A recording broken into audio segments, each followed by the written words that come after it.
Hey there, comic book friends. I'm Travis. And I'm Ethan. And this is Monster Comic Reviews. That's right, where we talk about our monster pile of superhero books. All two of them. Yes, this week it's epic.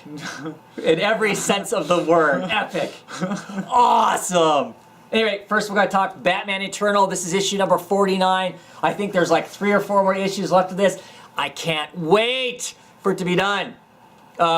Pretty meaningless issue, all in all. It's a cool cover. The art was kind of cool. We're still spinning our wheels as far as anything happening, coming to any kind of an answer. We do have a moment in here where Hush makes the mistake of having Alfred locked away in a cell in the Batcave, and of course, as soon as Hush turns his back, Alfred speaks the magic code to open it up and clunks him on the back of the head. And basically goes, "Not in my house." So, other than that, whatever. I can't wait for this to be done. I've heard rumors on the internet that the next issue actually tells us something worthwhile. Oh, but, cool. Just like to interject. I really like Hush stories just because for some reason I really like watching Hush get clobbered. Yeah. I mean, don't get me wrong. I mean, there's part of me that likes seeing the hero save the day, but there's also part of me that likes seeing the villains ruin everything. Right.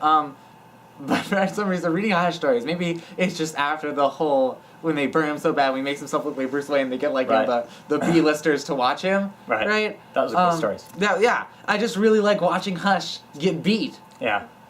He in this is not near the character he is pre-52 when Paul Dini was writing him in those was that Batman Streets of Gotham, yeah. I think, with those stories read, which were great. Those were some fun stories and stuff. But he's not. I mean, he's a very pale comparison now to any of that stuff. But yeah, anyway, go for more Gotham stories. This is stuff that happens in Gotham. Okay, next up we have Ms. Marvel, issue 13. Yeah. So what'd you think of?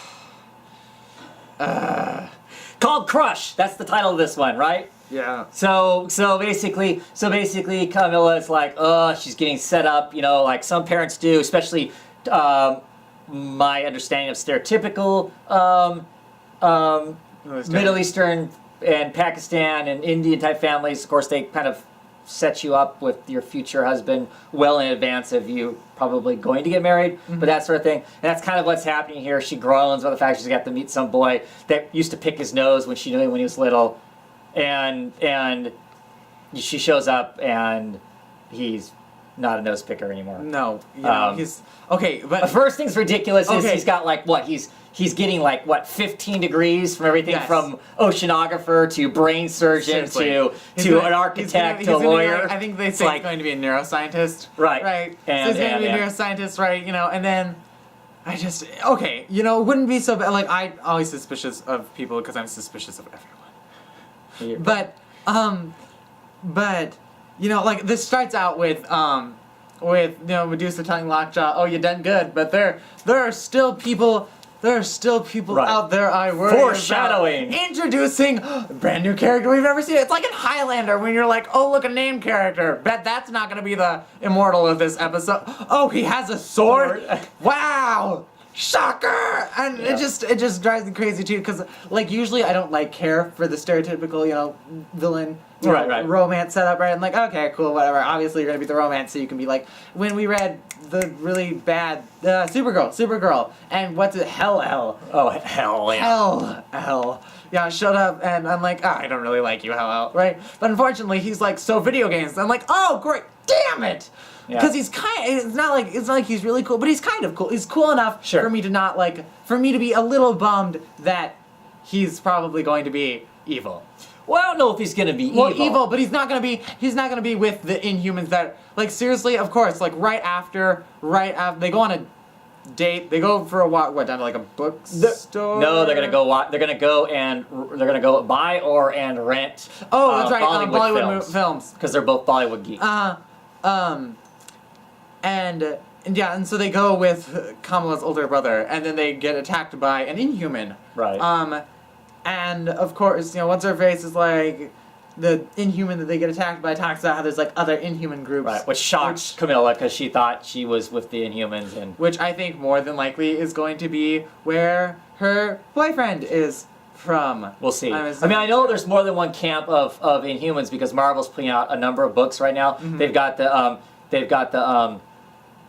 Inhumans book, and I think it's just called Inhumans, I believe, and which is a Medusa-centric book.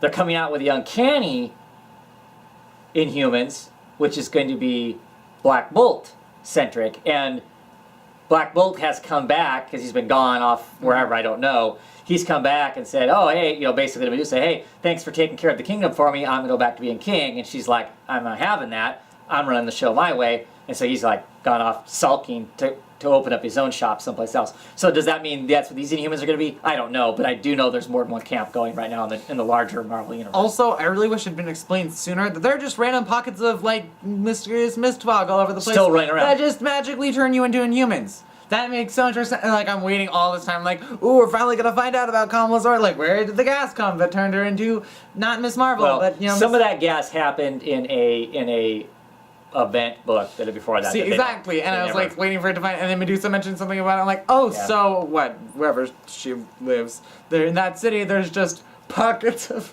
gas that might give you superpowers. yeah. Actually, never mind. I'd move to that city. Immediately. But still. No, but you have to already be an Inhuman. All it does is activate it. just You're already activates- genetically that way. You're okay. not a mutant. You're an Inhuman. Okay. You're of this other subspecies, and you get hit with the gas, and then it.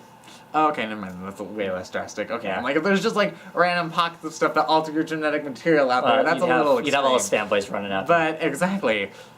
No, so But anyway, by the end of Yeah. this book, he kind of sees that she turns into Ms. Marvel back and forth. She tries to explain herself, Mm-hmm. and of course, the big reveal, which we're spoiling here. Oh well.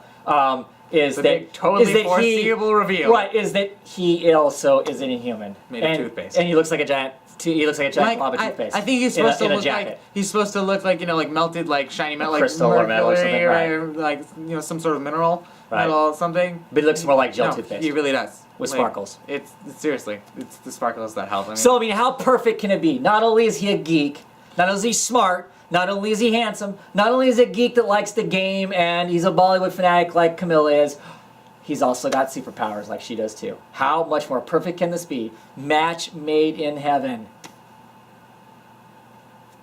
First crush, you know it's gonna go wrong, yep. right? So here's my worry. I've really liked the book up to this point, and I've liked. There's been a couple moments that I've kind of gone, well, that's a little after-school special, which of course means nothing to you. But anyway, or a little too on the nose, a little too cliche. Okay, like, but as a seriously. whole, as I've enjoyed it. It's been fun, and there are aspects of this that I thought were fun too. But that story element is, I don't know, nothing special to me. So, I mean, it'll be fun. I guess it's gonna be fun to watch how Camilla deals with it. I hope. Yeah. So, anyway, Anyways, yeah, no, it is what it is. What would right. you give it? So we're rating books. Yeah. Oh, I forgot to rate this. You can't rate this because you didn't read it. I give it a 1 Oh wow. because it had good art. Oh wow. Been there. Yeah. Done that. Wow. It's all coming back to me. Yes. So what are we rating this but, book? I'm gonna give it a solid 3. Yeah, me too. Yeah, nothing exceptional in it, but But it wasn't bad. right. I like the It's art. fun- it's fun. I like the characters. Yeah. Yeah, different artists on it. I kind of want the old artists back. Yeah, me too. But I think we got I like didn't 3 more dislike it, issues. so. I think that all other artists can come The back. new till artist 16. weirded me out, but it wasn't like the worst thing ever that happened. Also, Oh. I did not notice her left arm bracer until now. Like, I saw that and I'm like, is that left arm thingy new? No, I Is think that she's new? always had No. I just never Yeah. noticed it before. it. Yeah. Anyway, so that's it. 2 books. See you next time.